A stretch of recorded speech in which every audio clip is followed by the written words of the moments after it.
Blade first came to us, I think as a pitch from a director named Ernest Dickerson, who wanted to adapt it. And then I met with the guys from Marvel at the time. It was this fellow, Joseph Calamari, and he had mentioned that LL Cool J wanted to play the character, and we started talking about it on that level. And I think David Goyer came in on the pitch with Ernest Dickerson, and we started doing a deal for it, and then David went off to write the script, and eventually it grew into this bigger movie, mostly because of the script David wrote. He wrote a really good first draft, and he kind of got the attempt to kind of follow in the footsteps of the first Batman movie. So the first draft convinced us that it should be a larger film, and it kind of sat around with us for a while, and we were exploring different actors, and then Wesley Snipes was frustrated with the progress on Black Panther, which is another comic book adaptation in development at Columbia, and he freed up and read our script and liked it a lot, and then it kind of went from there. And then Ernest was off doing something else, so we were looking for another director, and it led us to this guy, Steve Norrington, who made this low-budget movie that was very well shot and well directed in terms of action, and we all thought he was the right guy for the job, and kind of Wesley wanted to do kind of a take on Hong Kong action films and Hong Kong martial arts, and it incorporated well into Blade's universe. I think that Norrington, maybe his worldview is perhaps a little bit of a comic book view, but it's bigger than life. It's more extreme. The colors are denser. The blacks are darker. The shadows are deeper. He sees, almost like in scope. And even though the aspect ratio of a comic book is certainly not scope, it's 1:3:3. I mean, they're squares. Norrington sees very graphically, very visually, and he tells a story visually. There's a lot of Goyer's explanation in the movie, but what really moves the story along is the visual storytelling.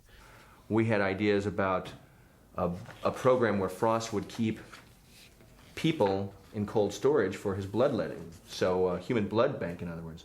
So we took literally blood bags, elongated them, put people inside of them, and gave a concept of initially what would be one body bag as a starter program, inevitably being a factory of blood holding body bags, keeping these people in a state of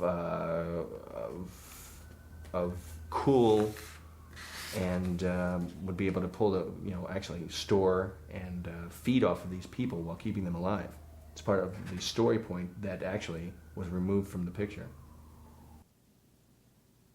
How'd you get that scar, Deacon? A born vampire would have the power to regenerate from birth. You must have gotten scarred before you were turned. Isn't that right? Vampires like you aren't a species. You're just infected. A virus, a sexually transmitted disease. I'll tell you what we are, sister. We're the top of the fucking food chain. And the blood tide's coming, and after tonight, you people are fucking history. It's a hurricane. An act of God. Anyone caught in its path will instantly be turned. Everyone you've ever known. Everyone you've ever fucking loved. It won't matter who's pure blood and who's not. How you gonna cure the whole fucking world?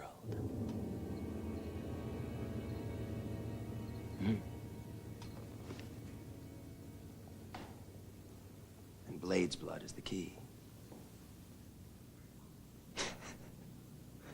We've been trying to kill this guy for years. He turns out to be our salvation. That's the beauty of destiny. If you turn everybody into vampires, whose blood are you gonna drink? Come with me.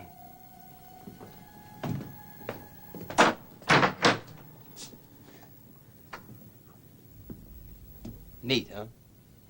I can keep him alive for years, producing anywhere from 10 to 15 pints of blood a day. Of course, this is just a pilot program. Once the tide comes, we're gonna have to step up production. You're disgusting. Why? Because we live at another species' expense? It's called evolution. Survival of the fittest. We've got an intruder. Beautiful. Endings are really important.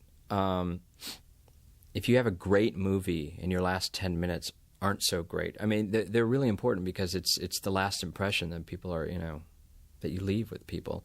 You can have a spectacular movie and fail the audience in the last 10 minutes and completely lose them. On the other hand, you can have a movie that doesn't start out so great, and as long as it ends on a strong note, people will forgive quite a bit. Endings are very important. I don't know why, but typically they are the most difficult thing to write. They're the most difficult thing to film. In quite a few of the films I've been involved in, there have been multiple endings.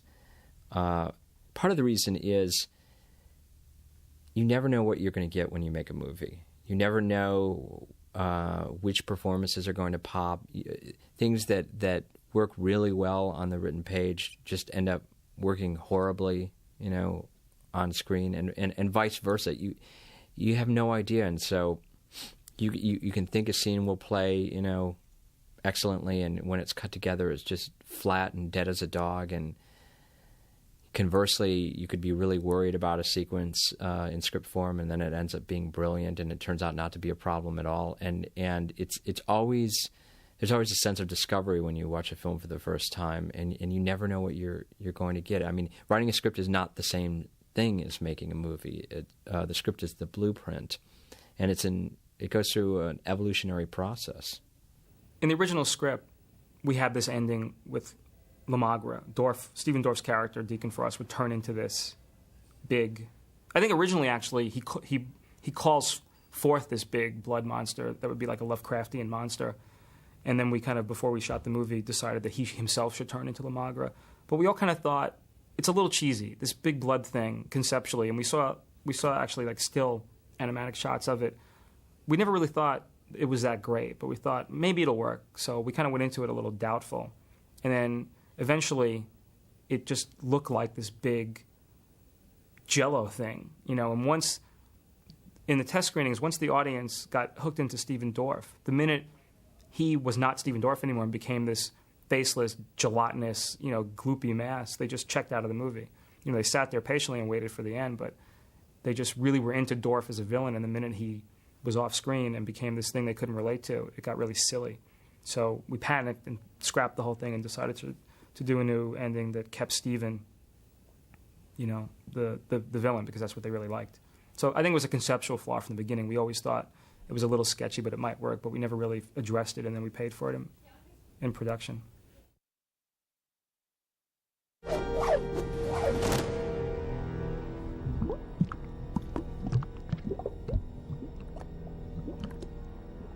You're too late, Blade.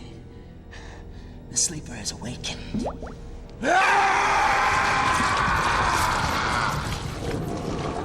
You want my blood so much? Take it!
Are we having fun yet, Blade?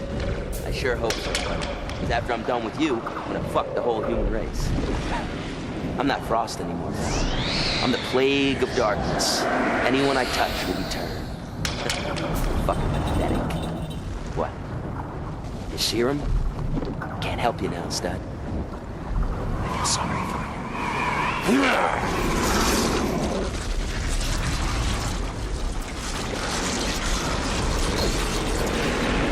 Who said it was syrup?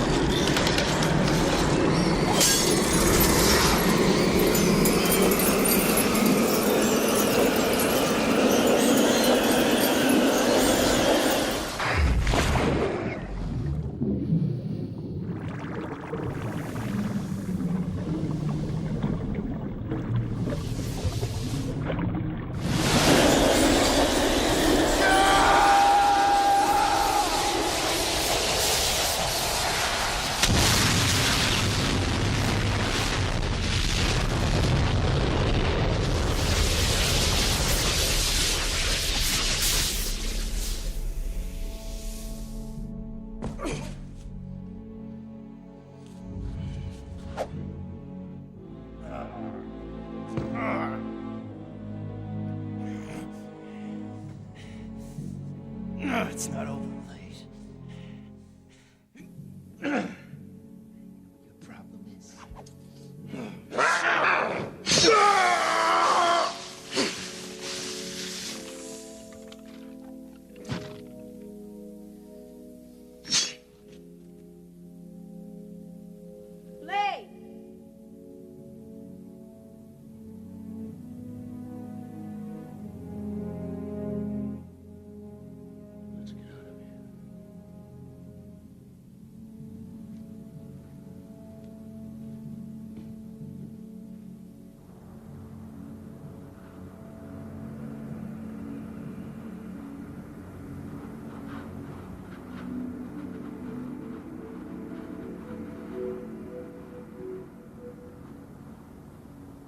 Thought I'd be so happy to see the sunrise.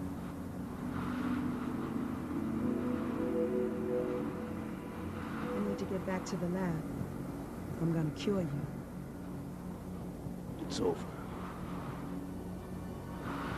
You keep your cure. I've never felt better.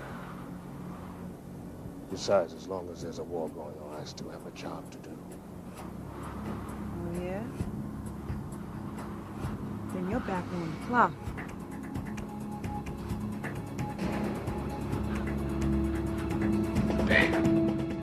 We never talk about sequels because it's kind of a jinxy thing to do.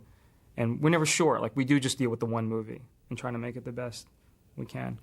And then if it works, there's a whole bunch of factors about sequels, including whether the guy wants to return and do another movie, the actor or whatever. So There's no question that New Line and Wesley and, you know, a lot of the people involved hope that Blade will spawn, you know, no pun intended, another New Line film, other sequels or, you know, TV show or who knows what.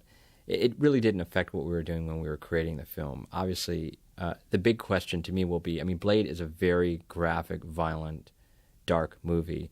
And the big question to me will be if a second film is made, will it be more user-friendly? Will it go the Batman route? I mean, I was very disappointed with the Batman films. I thought they got successively worse.